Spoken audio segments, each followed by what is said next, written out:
कैसे है दोस्तों। तो चलिए आज हम बात करने वाले हैं रामायण की, जिसके अनसुने कई फैक्ट्स हैं जो आपको नहीं मालूम है। हमें तो सिर्फ यही मालूम है जो टीवी में दिखाया जाता है या हम अपने बड़ों से सुनते आ रहे हैं, लेकिन आपको ये चीज़ का नहीं मालूम होगा। जैसे कि हिमाचल के लाहौल स्पीति में रामायण को लेकर अलग ही मान्यता चल रही है। यहाँ पर सीता जी को रावण की बेटी का दर्जा दिया गया है। क्या बेटी का? हाँ, सही सुना आपने।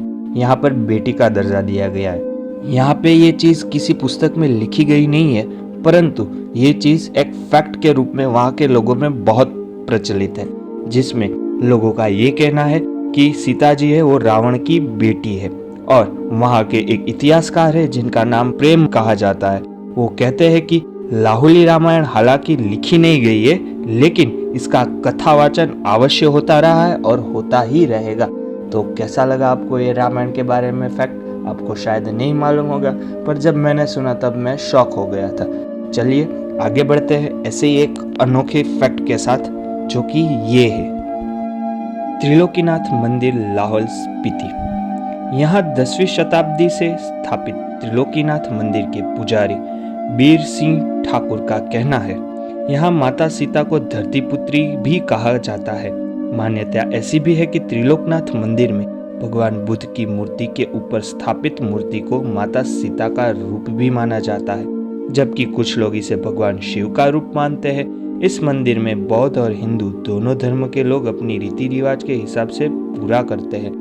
और ये भी माना जाता है कि विश्व में ये एक ऐसा ही मंदिर है जहाँ पे बुद्ध धर्म और हिंदू धर्म दोनों अपने हिसाब से अपनी रीति रिवाज से एक साथ भगवान की पूजा करते हैं। ये तो अपने इंडिया में हो सकता है, क्योंकि हम लोग ही है जो एकता और भावना के साथ एक दूसरे को अपने धर्म की कदर करने देते हैं और आगे बढ़ते जाते हैं। तो कैसा लगा आपको ये फैक्ट? बहुत ही अच्छा ही लगा होगा, शायद मैं मानता हूँ। तो चलिए और एक फैक्ट के बारे में आगे बढ़ते हैं। चलिए, हमने मान्यता तो सुन ली कि सीता जी रावण की पुत्री है, पर ये चीज़ आई कहाँ से? ये चीज़ आई लाहौल से। स्थानीय लोगों में प्रचलित कथा के अनुसार एक ब्राह्मण लक्ष्मी माता को खुश करने को पूजा पाठ कर रहा था। उसने वहाँ कलश में पूजा का सामान रखा था।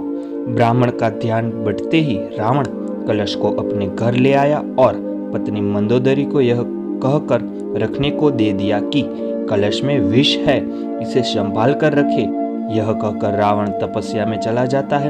मंदोदरी एक दिन पति से तंग आकर कलश में रखे जहर को पी जाती है, जिससे वह गर्भवती हो जाती है। हाँ, सही सुना आपने, गर्भवती हो जाती है। गर्भवती होने से मंदोदरी घबरा जाती है और अपने गर्भ में पड़ रही कन्या को धरती में दबा दिया।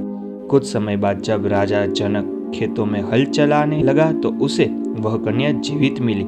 इस तरह सीता जनक की पुत्री कहलाई, लेकिन लाहौल के लोग सीता को रावण की भी पुत्री मानते ही रहते हैं। युद्ध खत्म होते ही हम सब तो अपने घर चले जाते हैं या अपने कामों में लग जाते हैं। जैसे कि रावण का युद्ध खत्म हुआ, रावण का वध हो गया और राम भगवान खुशी खुशी अपने महल चले गए, हम भी अपने कामों में लग गए। पर उसके बाद क्या हुआ? जब ये युद्ध खत्म हुआ तब मंदोदरी ये हादसे से संभल नहीं पाई और उसने अपने आप को महल में कैद कर लिया। बहुत सालों बाद जब वो कैद से बाहर निकली तब वो काफ़ी संभली हुई थी और उसकी स्थिति भी काफ़ी ठीक थी। राजनीतिक मंदोदरी को विभीषण से विवाह कर लेने की सलाह देते हैं, जिसे वो मान भी लेती है और विभीषण से शादी कर लेती है। इसके बाद मंदोदरी विभीषण के साथ मिलकर अपने साम्राज्य को आगे बढ़ाने के काम में जुट जाती है। यह थी वो कहानी जिसके बारे में हमसे अधिकतर लोगों को नहीं पता था, क्योंकि रावण की मृत्यु के बाद मंदोदरी के अध्याय को जैसे समाप्त ही कर दिया गया था, उनका मुश्किल से ही कहीं जिक्र मिलता है। तो दोस्तों, हमेशा कोई चीज़ खत्म नहीं होती, उसके आगे के फैक्ट्स जो रहते हैं वही हमेशा हमें दिलचस्प और अच्छे लगते हैं। चलिए, ये थे मंदोदरी के लिए। क्या आप सबको मालूम है रावण का जन्म कहाँ हुआ और उनके पिता कौन थे? अगर नहीं मालूम है तो मैं आपको बताता हूँ। बिसरक गांव के जिक्र शिव पुराण में भी किया गया है। पुराणों के अनुसार त्रेता युग में इस गांव में ऋषि विश्रवा का जन्म हुआ था। इस गांव में उन्होंने शिवलिंग की स्थापना की थी। ऋषि विश्वा के घर ही रावण का जन्म हुआ था। रावण ने भगवान शिव की तपश्चर्या भी इसी गांव में ही की थी और प्रसन्न होकर भगवान ने उसे बुद्धिमान और पराक्रमी होने का वरदान दिया था। पर बिशरख गांव आता किधर है? तो मैं बताता हूँ। ये गांव आता है दिल्ली से सटे नोएडा के एक गांव बिशरख में। रामलीला का मंच यहाँ पे कभी भी नहीं बनाया जाता और रावण का दहन भी नहीं किया जाता, क्योंकि यहाँ के लोगों का मानना है और कहना भी है कि अगर यहाँ पे रावण का दहन हुआ और मंच बना रावण का, तो किसी न किसी की मृत्यु होती है और ये रावण दहन का कार्यक्रम बीच में ही रोकना पड़ता है।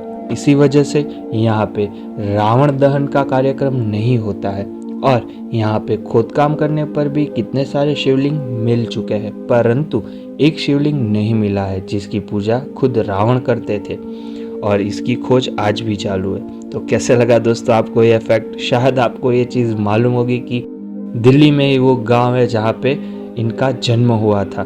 अगर नहीं मालूम था आपको तो ऐसे फैक्ट्स जानने के लिए हमारे इस चैनल को सब्सक्राइब कीजिए, लाइक कीजिए, कमेंट कीजिए और शेयर कीजिए। हम रोज़ आपके लिए ऐसे नए नए फैक्ट्स लेके आते रहेंगे और आपका नॉलेज बढ़ाते रहेंगे।